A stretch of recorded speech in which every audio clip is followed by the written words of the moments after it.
Hola amigos, buenos días, qué gusto saludarles hoy, que seguimos en este ciclo presentándoles eh, ese índice que acaba de publicarse sobre libertad educativa, el ILE 2025, que hace una valoración de 20 países latinoamericanos en cuanto a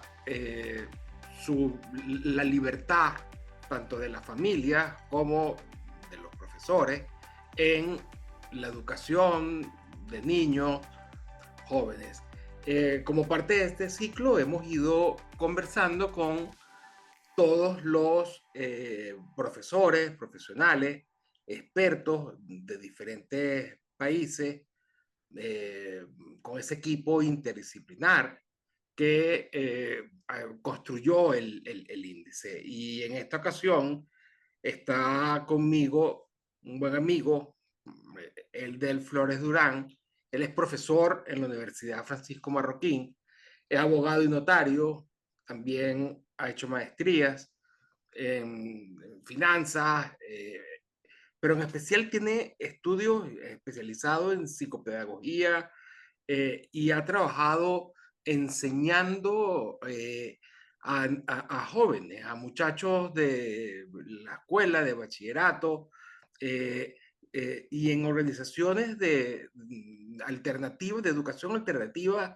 Eh, la visión de Elder es una visión muy útil. Y bueno, yo estoy de lo más contento de poder conversar con él sobre este índice de libertad educativa, pero también sobre Guatemala. Ya nos va a contar, Guatemala no quedó muy bien en esta valoración, y los otros países que él ayudó también a analizar y en general sobre todo esto de la libertad educativa. Así que bienvenido, Elder, que puedas estar acá con nosotros en este espacio con se dice libertad. Vamos a conversar sobre la libertad educativa. Muchísimas gracias, mi querido Antonio, por el espacio, por la invitación. También a Se Dice Libertad y a todos los que nos están pues viendo en este espacio, pues para poder reflexionar sobre este tema tan interesante que toca este índice de libertad educativa pues para poder reflexionar sobre estas ideas que hemos ido encontrando, se han ido evidenciando con las investigaciones que cada uno de nosotros hemos podido ir encontrando a lo largo de Latinoamérica y pues que nos han hecho reflexionar, que al final de cuentas ese es uno de los grandes pilares que ha fundamentado esta investigación, ¿verdad? El hecho de poder reflexionar y el hecho de poder tener un material que ayude a los tomadores de decisiones, ¿verdad? Creo que algo muy importante de resaltar del ILE, como decía Antonio, es que sirva como un insumo bastante, pues, serio, bastante eh, claro para evidenciar algo pues que muchas veces no se hace la reflexión como tal, ¿verdad? Y con eso, pues quisiera empezar. Fíjate que te pregunto de inicio, ¿qué entenderíamos por libertad educativa? ¿Qué es lo que mide y clasifica este índice eh, del 2025? Mira, esa es una muy buena pregunta porque precisamente el índice mide dos grandes pilares o se construye bajo dos grandes pilares, ¿verdad? La libertad para aprender y la libertad para enseñar, ¿verdad?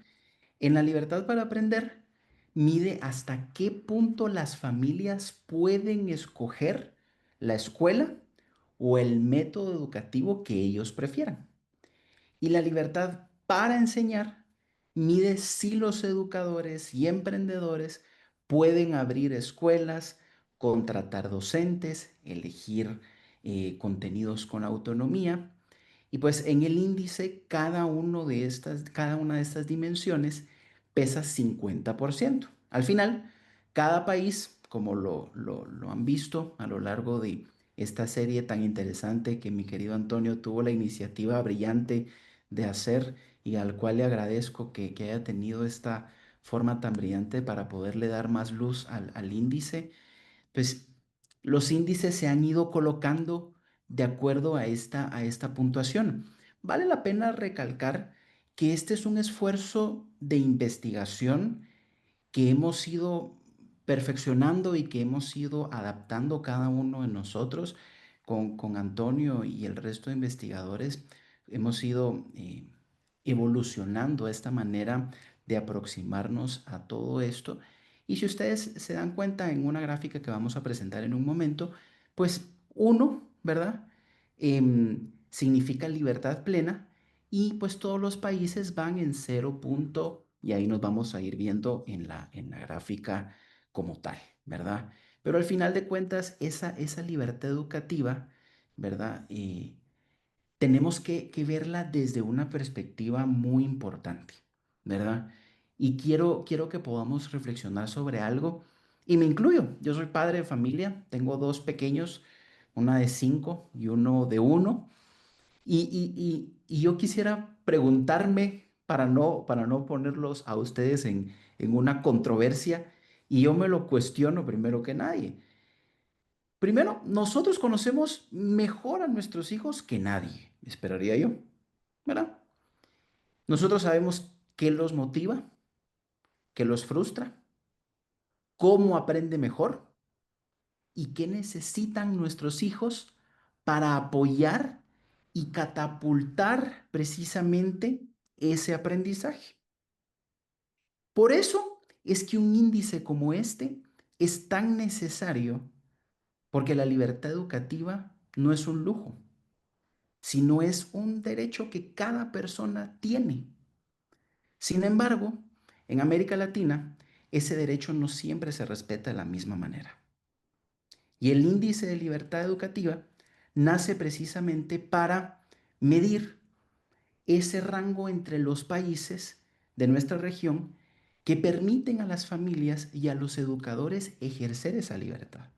Por ejemplo, justo ahorita a mi hija la acaban de ir a dejar, porque ahorita yo estoy aquí con mi querido Antonio, la acaban de ir a dejar a su colegio Waldorf, que es una forma disruptiva, distinta de lo tradicional, ¿sí? ¿Quiénes elegimos esa forma distinta al margen de lo que se ha tenido en la educación tradicional? Mi esposa y yo.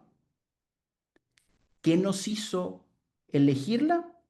Mucha investigación detrás, la cercanía que está en nuestra casa con este colegio privado que tenemos, pero resalto lo privado, porque en lo público no existe.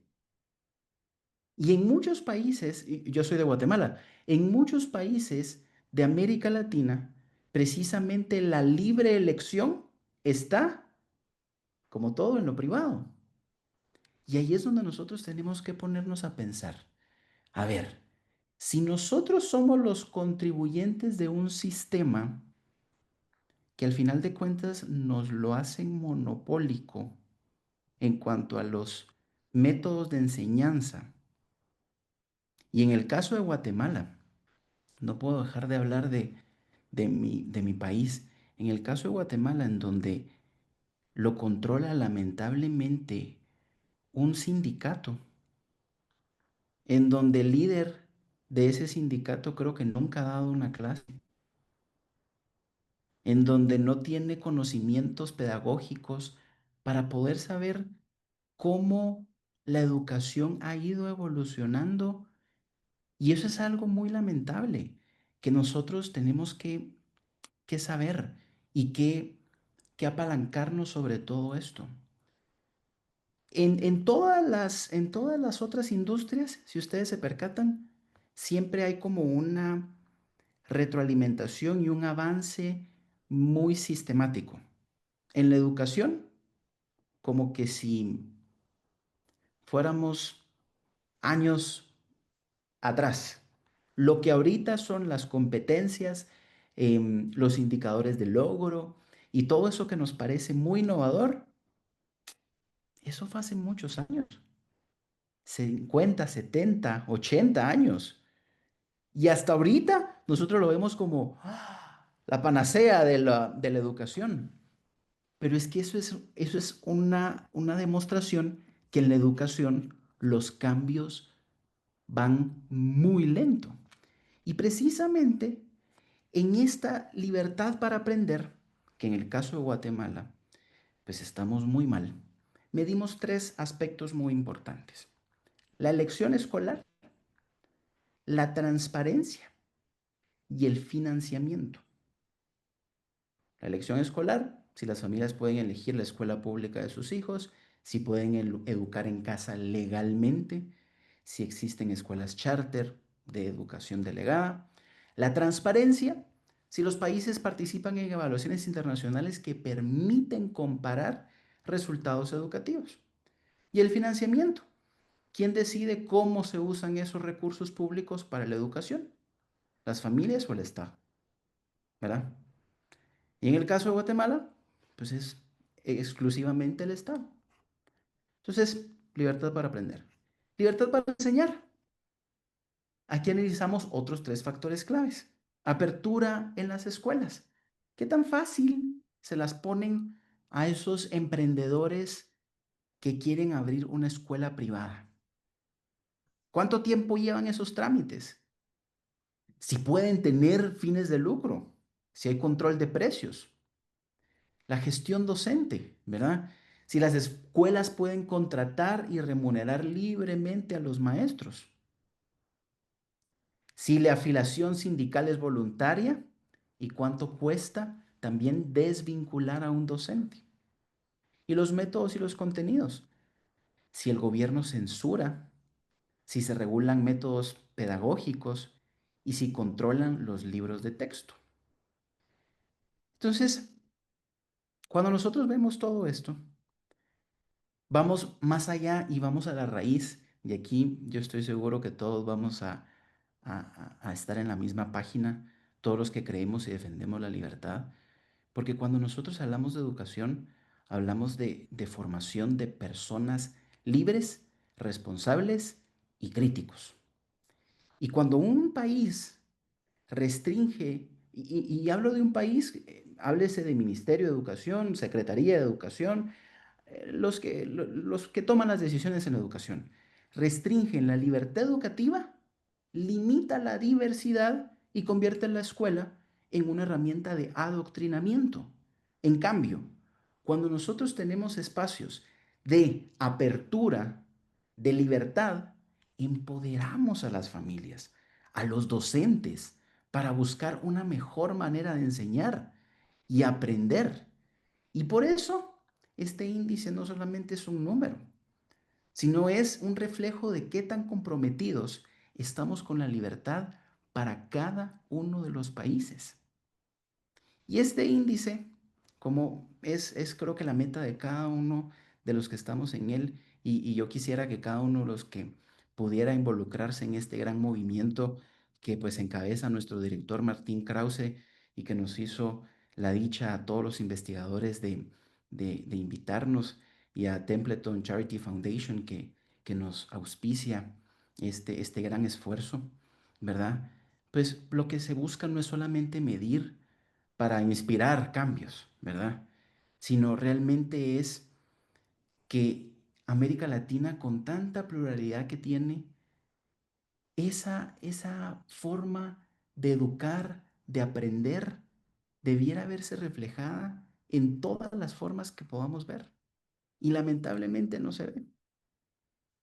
Y eso Ahí, nosotros podemos verlo en el caso de Guatemala. mira, ahí Adelante, Antonio.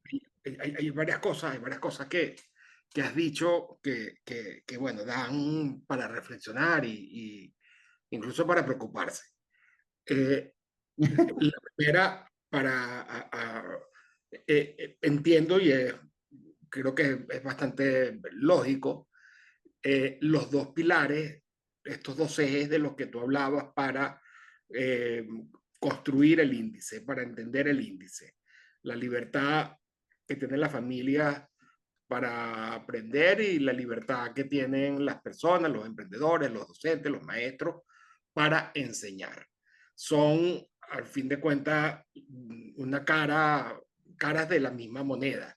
En la Sí. medida en que las personas puedan fácilmente ofertar eh, espacio, métodos, organizaciones para la educación de niños, jóvenes, donde en esas mismas opciones, en esa misma variedad, diversidad de ofertas, las familias podrán entonces tomar una decisión responsable sobre la educación para sus hijos, bueno, tomando en cuenta que las familias quieren lo mejor para sus niños y son los que mejor conocen a sus niños. Así que estas dos pilares están necesariamente vinculados. No puede haber libertad de la familia para escoger de elección educativa si no hay libertad en la creación de ofertas educativas. En Mm. eso estamos de acuerdo. Totalmente, totalmente. Y eso es lo que pasa precisamente en Guatemala. Si quieres, voy a, voy a presentar el, la presentación. Espérame. Bueno, entonces, ahí era lo que les quería enseñar sobre el caso de Guatemala. Y en el caso de Guatemala, pues precisamente nosotros vemos las dos variantes que les comentaba hace un momento, ¿verdad? Libertad para aprender, libertad para enseñar. Y nosotros vemos, pues precisamente con el equipo de investigadores se hizo un promedio regional, ¿verdad? Que está ilustrado con el color gris. Y el caso específico del país, que en este caso es Guatemala, lo vemos con el color azul, ¿verdad? Entonces vemos cómo vamos a ir viendo paso a pasito cómo el caso de Guatemala, pues en algunas cosas sí es muy óptimo, pero en otros es muy bajo en comparativo del promedio regional, ¿verdad? Entonces, Comparativo, espérate, promedio regional que de por sí ya es bastante bajo.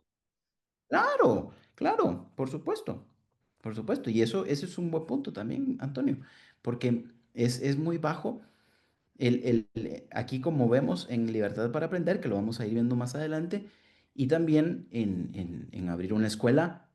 O sea, nos estamos comparando con lo malo, ¿verdad? Pero Ujú.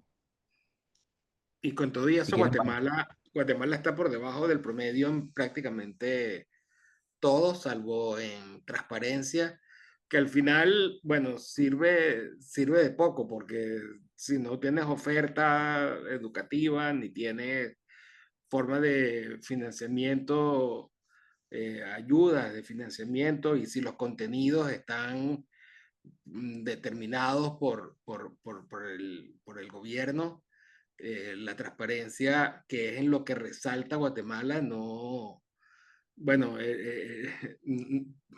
poco ayuda. Tendrías información para tomar decisiones, pero no tienes decisiones, no tienes opciones sobre las cuales decidir, ¿no? exacto. Y eso es algo que también tenemos que ver. Muchas personas, por ejemplo, tengo que hacerte la salvedad, cuando presentamos este índice aquí en Guatemala, muchas personas se rasgaron las vestiduras y nos dijeron, no, ¿cómo Guatemala está tan mal? Eso no se hace así, es que esto... Pero a ver, tenemos que ser muy claros con algo. Nosotros como investigadores recabamos la información oficial, ¿sí? Nosotros no fuimos a decir, es que esto es lo oficial, pero se hace de esta manera. No sé si me voy a entender con esto. Y Antonio, yo sé que tú lo entiendes muy bien porque tú eres parte de los investigadores, pero yo sí quisiera que nuestra audiencia lo pudiera internalizar muy bien. El ser y el deber ser. Es decir, em, no quiero sonar como, es que está escrito de esta forma en la ley, pero la realidad es otra. pero es que esa realidad no es lo que es, no sé si me explico. Entonces, Total. eso De es lo hecho, que es uno tenemos. de los grandes desafíos, lo que dice la ley Exacto, frente a lo que ocurre en la práctica realmente. totalmente. Y además de eso, el otro desafío es que la información que tenemos normalmente es una información ya que viene justamente del Estado, sesgada, acomodada para hacer ver que cumplen los objetivos, pero no es una información necesariamente fidedigna, ¿no? Exactamente. Entonces, si quieren, nos vamos rápidamente viendo libertad para aprender. Y acá, ay, perdón. Y acá nosotros podemos ver, em, les explico también esta gráfica, estos puntitos. Si el puntito va para la izquierda, es decir, si va para lo gris, es que estamos mal, ¿verdad? Si va para la derecha y va llenando en color azul, es que estamos mejor, ¿sí? Entonces, si ustedes se dan cuenta, en libertad de elegir, versus el promedio regional, pues Guatemala precisamente en este ámbito está pues muy mal, porque precisamente nosotros tenemos un subsidio nulo, ¿verdad? Una legalidad del homeschooling pues que no se ha reglamentado, un examen internacional del homeschooling tampoco, una elección entre escuelas estatales que tampoco existe, evaluaciones internacionales, ahí nosotros sí estamos por arriba del promedio, precisamente porque pues el Ministerio de Educación sí lo toma como algo importante y que eso es un aspecto muy bueno de nuestro país, ¿verdad? Ahora, en el otro, ahí está. En el financiamiento, pues aquí también vemos que subsidios para el alumno no existen, ¿verdad? Equidad en el financiamiento tampoco, por consiguiente, y la ayuda familiar, pues tampoco. Algo que nos decían mucho cuando lo presentábamos era que hay unos comités de padres de familia y todo eso, pero son leyes muy específicas que no se aplican generalmente a todos. Entonces, por eso fue que no se consideró específicamente para ponerlo como un rubro. Y si se tomaría como tal, pues no haría un cambio significativo en el porcentaje. ¿Verdad? ¿No? Y solo quiero hacer ese disclaimer a todo esto, ¿verdad? Vámonos rápidamente a libertad para enseñar, para abrir una escuela, pues si se dan cuenta, Que ahí, es la libertad que tienen los emprendedores para ofertar, y ahí se mide no solamente lo fácil que es abrir una escuela, sino también los contenidos, los métodos. eh, ok. exacto, Allí también Guatemala está por debajo del promedio en todos los casos, del promedio regional, que es sí, bajísimo, está prácticamente a la mitad de lo óptimo, ¿no? sí. Por lo menos aquí en Guatemala sí tenemos una gran ventaja y por eso es que en Guatemala también, entre todo, podríamos decir que es un gran aliciente por la pésima calidad en nuestro sector educativo público, que las escuelas sí tienen fines de lucro, ¿verdad?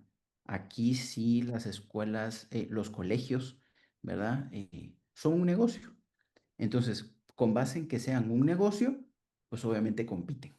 Y por eso les decía yo cuando iniciaba, aquí tenemos varias opciones, tenemos métodos Montessori, métodos alternativos que incluso no se validan con el Ministerio de Educación, pero los padres de familia están felices para poder inscribir a sus hijos en Waldorf y así. O sea, hay muchas formas en las cuales tenemos muchas formas que los emprendedores, los empresarios dijeron, vamos a hacerlo y la educación es cara. Precisamente porque pues, se da una educación con calidad y pues todos felices, ¿verdad? Habilitación rápida, pues la verdad es de que aquí en Guatemala los procesos en ese sentido, vamos a decir que son un poco más eficientes que en el resto de América Latina. La formalidad estudiantil, ahí sí estamos por debajo y por eso es que nos baja bastante en el promedio, precisamente porque eh, por los niveles de pobreza. ¿Verdad? Los niveles de pobreza nosotros en el sector secundario y bachillerato, es decir, en los niveles em, superiores, las familias no ven rentable, y me da mucha tristeza decirlo de esa forma, que los niños estén estudiando, ¿verdad? Entonces, les sale mejor que estén trabajando a que estén ahí. Y pues el control de precios, estamos también por debajo, pues porque si hay un control de precios, podríamos decir, em, aquí voy a hacer un disclaimer también, ese es el ser, el deber ser, ya les dije cómo es, ¿verdad? El aporte del sindical voluntario, ¿verdad? Ahí es totalmente voluntario. La titulación privada, el tiempo de capacitación, estamos por debajo, ¿verdad? Y el título docente flexible también, porque pues sí tienen que ser maestros para poder firmar. Y aquí volvemos a lo mismo, el ser y el deber ser, pues ¿quién firma? El que tiene título. ¿Puedo contratar a alguien más? Sí, pero esto es lo que es, ¿verdad? Entonces, eso le resta puntos. A lo que voy con todo esto, mi querido Antonio y todos los que nos están viendo y escuchando, es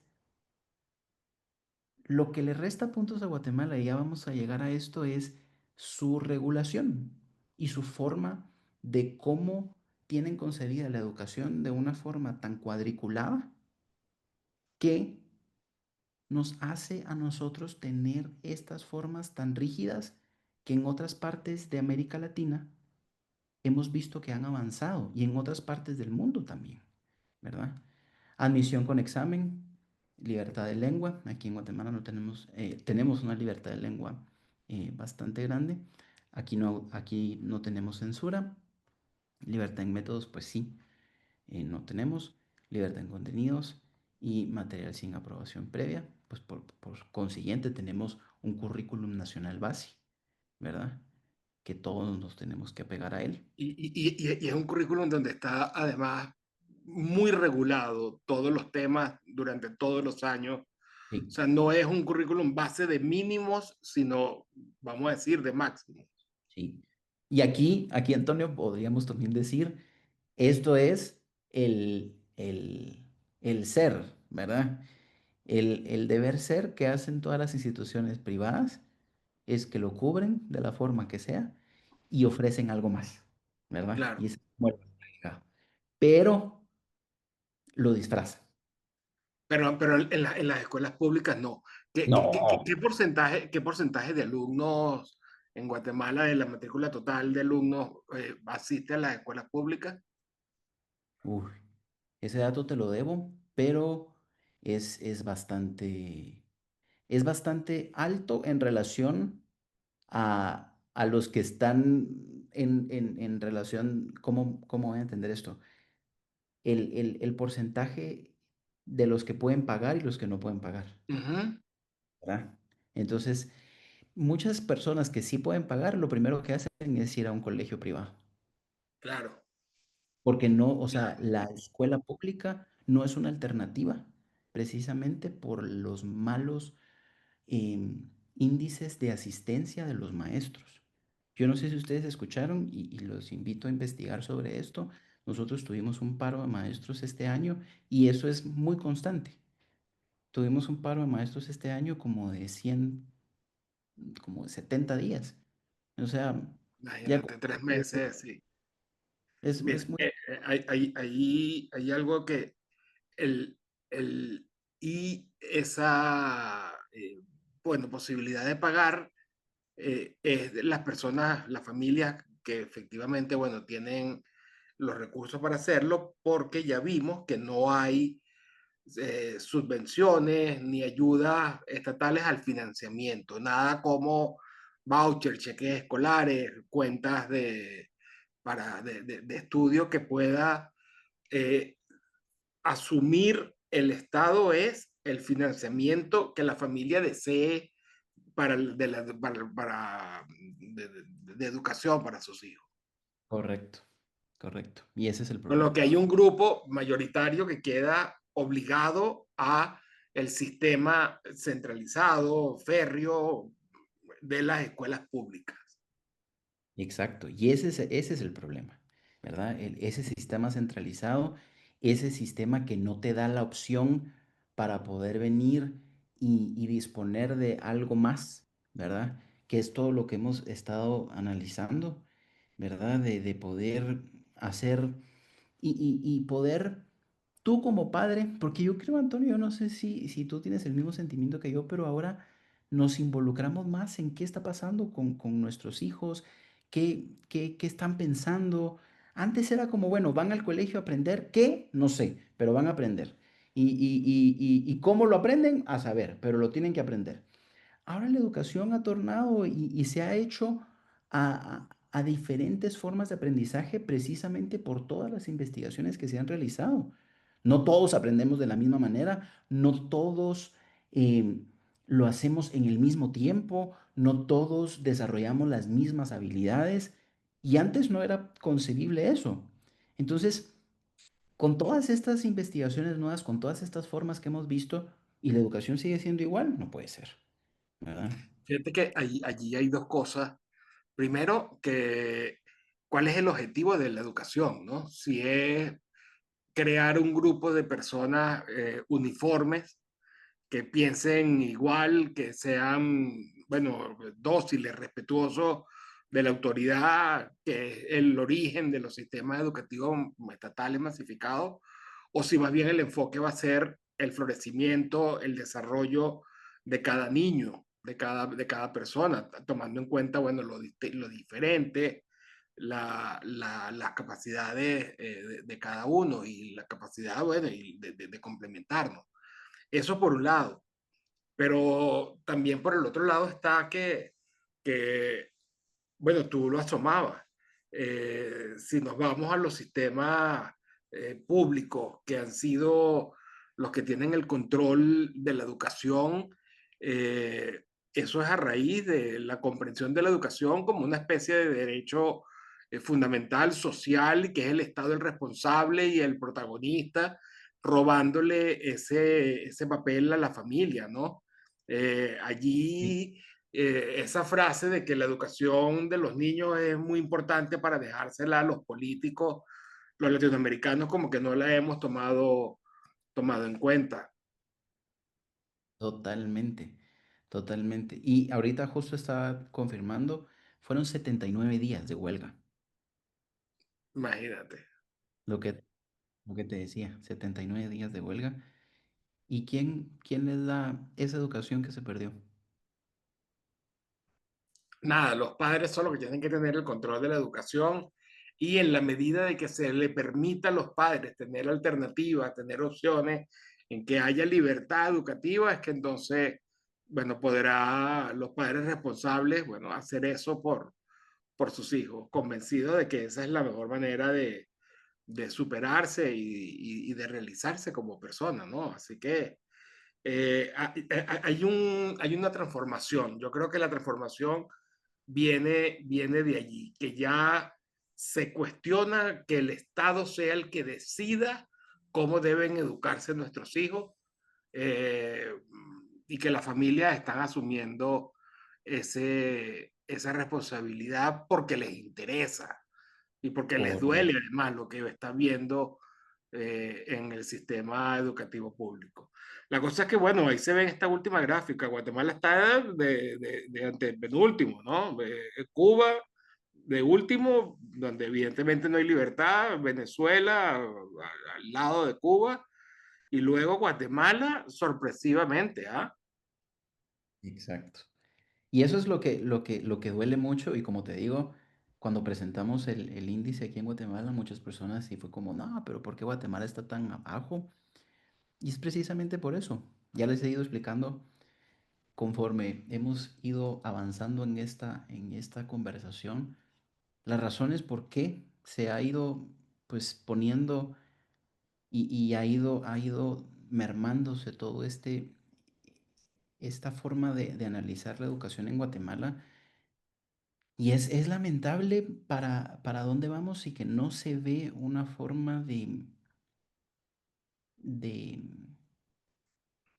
de cambio.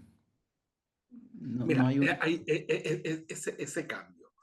Yo he visto, he vivido, de hecho, en países, bueno, imagínate, Venezuela tan controlado, sometido eh, también un movimiento global a favor de la libertad educativa, de la libertad de elección educativa, de la libertad de las familias para poder elegir la forma de educar de sus hijos, pero también la contrapartida de facilitar el emprendimiento privado en educación. Ese movimiento de Education Choice global no se observa, no se ve, no ha tomado fuerza en Guatemala. No, no. No, no hay una intención para poder cambiar la forma y, y creo que todavía no se ven luces por ahí.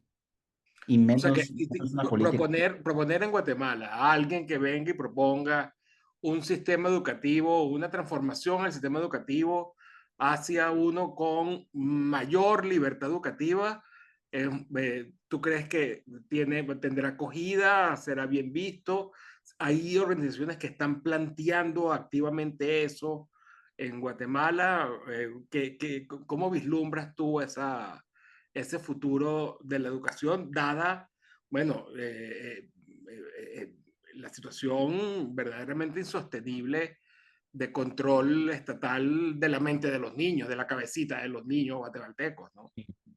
Mira, hay varias organizaciones, por ejemplo, Empresarios por la Educación es una organización muy respetable que ha tenido muchos esfuerzos para poder empezar con,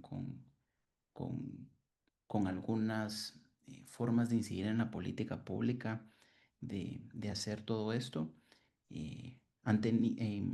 Por ejemplo, una ministra de Educación que hizo algunos cambios, María del Carmen Aceña, eh, pero lamentablemente se empiezan a hacer cambios, cambia de gobierno y se borra, ¿verdad?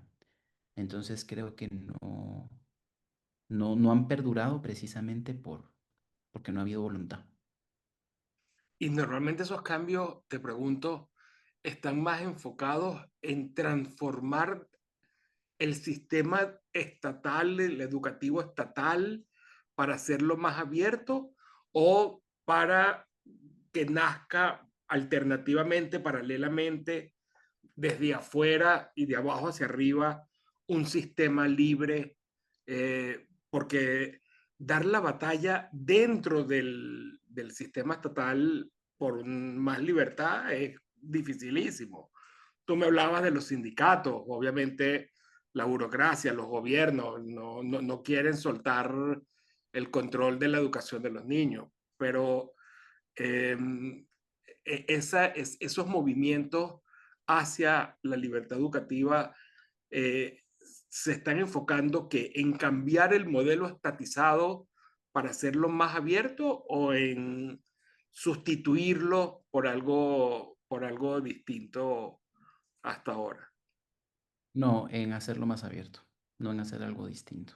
Que es dificilísimo, que es complicadísimo y que está prácticamente condenado por las experiencias en muchos países, condenado al fracaso o a unos avances Sí, muy tenues, muy no, y limitados. creo yo que precisamente eso que decías, Antonio, es algo fundamental. Creo que darle la vuelta a la estrategia, ¿verdad? Bueno, ya vimos que por aquí no funcionó, que se cambia de gobierno, se cambian a las personas y las instituciones pues están muy débiles y borrón y cuenta nueva.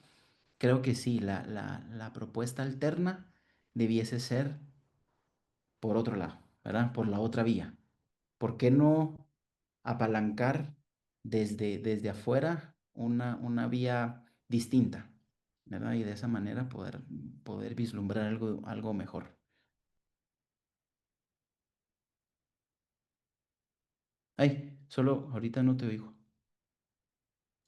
Ay, Hay una última pregunta que yo quería, bueno, ya como para ir finalizando y viendo el escenario de Guatemala dentro de este indicador. Em, Tú comentabas que parte o el gran objetivo de todo este esfuerzo original, inédito, de hacer este indicador con esta característica, era que sirviera de instrumento para, bueno, promover, proponer y nuevas políticas públicas, transformaciones, pero también para entender la complejidad y los efectos de todo esto, ¿no? Eh, Sin un sistema educativo libre, bueno, no va a haber, eh, no sé, oferta variada. La tecnología y la innovación va a quedar eh, relegada. Va a ser más difícil que la sociedad, que los miembros de la sociedad desarrollen habilidades distintas que permitan complementarse con la de otros. O sea, hay una cantidad de, de análisis, de estudios que se pueden hacer a partir de de este indicador. Eh, yo creo que ese es el principal, si no el más eh, muy importante de los efectos de este índice de libertad educativa. No, no sé qué opinas tú al respecto. Sí, yo creo que pues el efecto que tú decías creo que se transforma en la homogeneización de los estudiantes, porque reciben prácticamente la misma oferta educativa, como que si la educación fuera un traje único, perdón, que se le tiene que imponer a todos los niños sin importar sus talentos, sus motivaciones, sus circunstancias, que estas son diferentes, ¿verdad?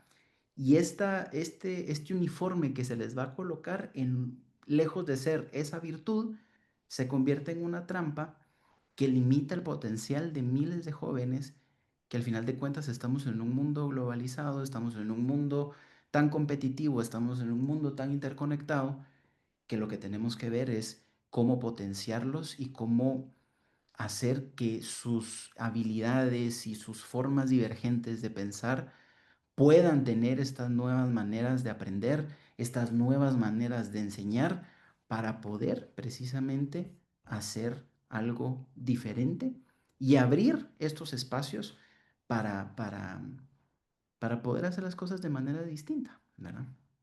Tú sabes que yo soy muy optimista en este tema de la libertad educativa y del movimiento que va creciendo, bueno, a paso importante, relevante, porque cuando en algún país o en algún lugar, por ejemplo, se ven los diferentes estados de la Unión Federal estadounidense, algunos que tienen mayores índices de libertad, mayores libertades para crear escuelas, charter school, micro school, diferentes formas de proveer de educación y de usos de nuevas tecnologías. Entonces, con todas las alternativas, posibilidades que hay ahora, mucho más con la revolución digital, la inteligencia artificial, bueno, esto,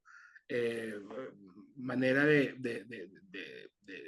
las clases online, híbridas, eh, en la medida de que en algunos de ellos comiencen a abrirse y a haber competencia, van a surgir métodos, escuelas, organizaciones, instituciones educativas que si funcionan y comienzan a dar frutos, van a querer ser imitadas por el resto, con lo que allí nada más y nada menos que las familias, las mamás y los papás interesados en los niños son los grandes propulsores de los cambios y ese sistema que tú decías, educativo estatal, que no cambia, que parece inmóvil y pasan los años y sigue prácticamente igual, está en jaque dado los cambios que sí están ocurriendo en otros lugares. Exacto. Así que yo creo que hay motivos para que seamos optimistas y este índice puede ayudar muchísimo porque es una llamada, es una advertencia, es una alerta para todos los países latinoamericanos, porque incluso Chile está, que es el mejor entre los 20 analizados, tampoco, bueno, puede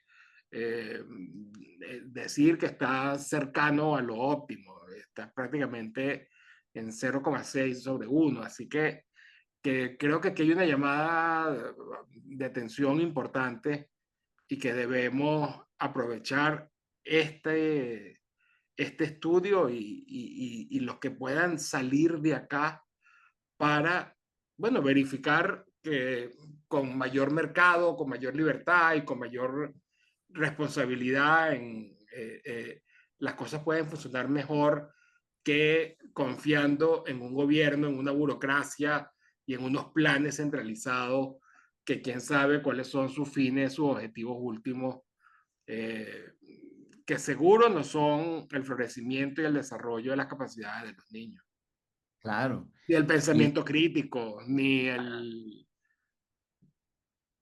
total, eso es lo que nosotros tenemos que ver, ¿verdad? El control centralizado siempre va a reducir opciones, ¿verdad? Y mientras que la libertad nos da esa opción de ampliar las posibilidades.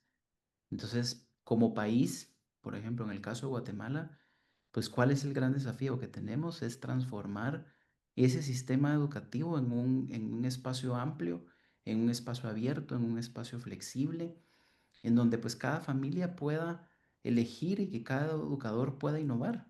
Pero aquí todos tienen ahí sí que todos tienen el cheque asegurado. Mientras no hagamos un cambio en el subsidio a la oferta, ¿verdad? Y hagamos ese cambio, lo que tú decías ahorita, el caso de Chile, que tienen el subsidio en la demanda,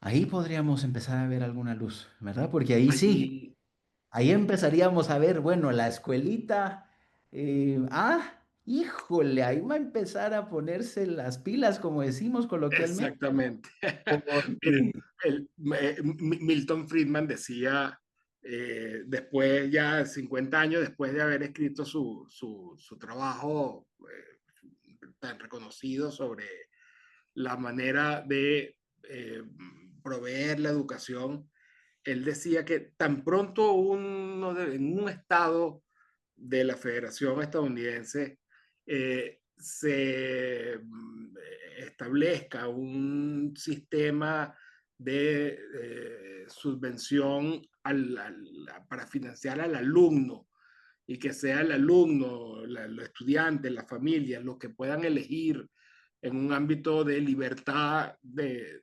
emprendimiento educativo, que tan pronto en un estado de los 51 estados de la Federación Estadounidense funcione, se estatuya, se cree ese sistema, eso va a servir para, que para mostrar las bondades de ese sistema de competencia y de ese sistema libre y va a servir de inspiración o para que sea imitado por el resto, dada la demanda, dada la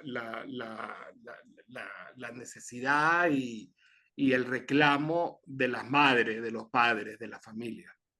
claro, y eso, por ejemplo, otro país que yo investigué, pero no quiero entrar tanto por el tiempo precisamente, México es un claro ejemplo también de eso, que los diferentes estados, pues ellos tienen sus políticas por la Secretaría de Educación Pública federales, pero cada gobernador tiene su secretario de Educación, ¿verdad? Estatal. Y allí es donde nosotros tenemos que entender el poder de lo cercano, porque el secretario estatal va a ser cercano a las necesidades que tiene su estado. Pero aquí, por ejemplo, Guatemala no es el mejor ejemplo, pero porque es un país pequeño relativamente, pero las directrices que se dan en Ciudad de Guatemala van a llegar hasta el departamento más recóndito, que no van a ser las mismas las mismas necesidades. Y ahí es donde nosotros nos podemos cuestionar muchísimas cosas, ¿verdad? Claro, la centralización no es buena amiga de la pluralidad, de la apertura. En cambio, sistemas más descentralizados obviamente ponen a competir a los diferentes estados. Mira, si quieres, quita compartir pantalla ya para cerrar y dejar con una última reflexión que te pregunto. Eh, esta libertad de las familias y de los emprendedores educativos, eh, ¿cómo lo ves tú a los efectos de crear, facilitar sociedades libres, cultura de libertad? O sea, la libertad educativa es una manifestación más de la libertad y de las sociedades libres, o es, yo casi lo veo así, como una premisa indispensable porque es la que genera el pensamiento crítico, diferentes visiones, las alternativas, el ensayo y el error, la competencia, que permite que se convierta incluso en una vacuna contra el pensamiento único, el populismo, la demagogia, los totalitarismos. ¿Qué reflexión final harías sobre la importancia de este índice y de este aspecto de la libertad educativa, Elder? Sí, yo creo que cuando nosotros tenemos la opción de poder venir y hacer una transformación realmente para poder no seguir con el mismo sistema de hace 50 100 años y realmente adaptarnos y hacer una apertura real a las nuevas formas alternativas y pues que cada padre tome la decisión, ¿verdad? También que cada escuela asuma el riesgo del método que quiera colocar. Creo que eso genera efectos profundos como los que tenemos negativos, ¿verdad? Si estamos diciendo que un efecto profundo es hacer a las personas homogéneas, ¿verdad? Hacer a las personas em, em, como uniformes, pues creo que nos estamos corriendo el riesgo de hacer personas distintas, hacer personas que piensen de una manera eh, afuera de toda forma lineal y creo que eso es un punto de partida muy interesante que, pues en el caso de Guatemala mezcla luces y sombras, ¿verdad? Em, Tenemos casos de iniciativas privadas que son admirables, como les he comentado. Em, Aquí hay colegios de suma calidad, pero precisamente son muy caros, ¿verdad? Son privados, son caros, pero lo que se quiere hacer es también precisamente abrir esa apertura para que esas trabas que limitan la libertad de elegir y enseñar, pues sean para todos, ¿verdad?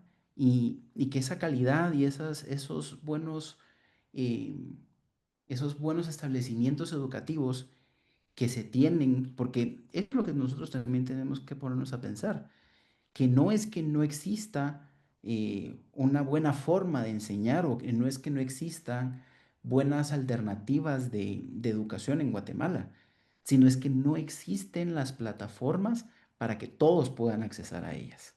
Y esa es una reflexión que nos deja el índice. ¿Por qué solamente los que sí pueden pagar doble? Porque ahí también tenemos que hacer la salvedad. Porque uno paga sus impuestos y uno paga la educación privada, que es lo que pasa también en la salud. Uno paga su seguro de privado y también paga sus impuestos para supuestamente adquirir su salud pública. Entonces, realmente no es que no se dejaría un descontrol en la educación. No, creo que se pondría algo, una oferta académica distinta, una oferta académica de calidad y que pues las personas podrían tener unas grandes alternativas y los padres de familia el poder educar a sus hijos de la forma que mejor les conviene. Porque también ahí podrían existir, por ejemplo, con lo que comentábamos hace un momento, de, de la baja en los alumnos específicamente de secundaria y de bachillerato, es decir, los últimos años. ¿Por qué no tener una carrera en bachillerato de agricultura, por ejemplo, que Guatemala es mucho en agricultura? ¿Por qué un colegio no se especializa en eso? Enseñarles algo técnico desde pequeños, porque el currículum no lo tiene. Claro, y un currículo para todos y ahí está el error. Ahí El está error. lo uniforme, lo que hemos Sí, hablado. sí, sí. Los uniformes que terminan siendo dañinos. Mira, Elder, nada, yo estoy muy contento de haber compartido contigo y que hayas hecho esta presentación, estas reflexiones y nos hayas dejado estas angustias, estas preguntas. Eh, Aunque siento que también vemos y vamos encontrando eh, posibles soluciones. Así que yo, como te decía, soy bastante optimista de que esto va a cambiar y lo que tenemos que hacer es seguir, bueno, difundiendo la situación actual para, bueno, posiblemente incomodar a los que no están al tanto y vean, entiendan lo que está jugándose aquí, que se está Sí. jugando la libertad y el futuro democrático, libre de las sociedades, además de, bueno, la felicidad, el florecimiento, la realización de tantos niños que a través de la educación es que pueden superarse y crecer en todos los aspectos, incluyendo el económico. Así que te agradezco muchísimo que nos hayas acompañado en esta oportunidad.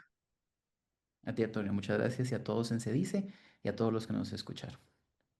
Bueno, seguimos adelante con este ciclo sobre el índice de libertad educativa, coordinado, dirigido por el profesor Martín Krause, por la Fundación Libertad y Progreso, la Templeton World Charity Foundation, que también fue la promotora de esto.